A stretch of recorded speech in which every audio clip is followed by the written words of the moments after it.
How to add social media links in YouTube channel to promote your social media sites. So let's see how it's done. Once you have logged into your YouTube channel, in YouTube Studio dashboard, click the Customization tab in the left side of the screen.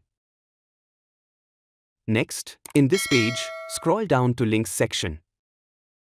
Under Links, you can add your social media page links, one after the other.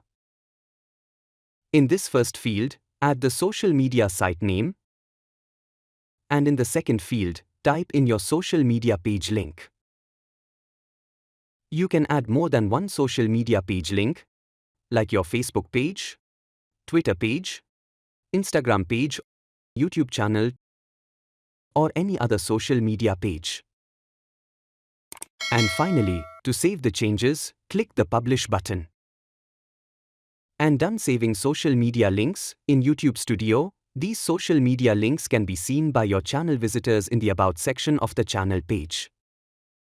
I hope you liked the video. Please like, comment and share my video if it was helpful, and do not forget to subscribe to my channel to get updates for more videos.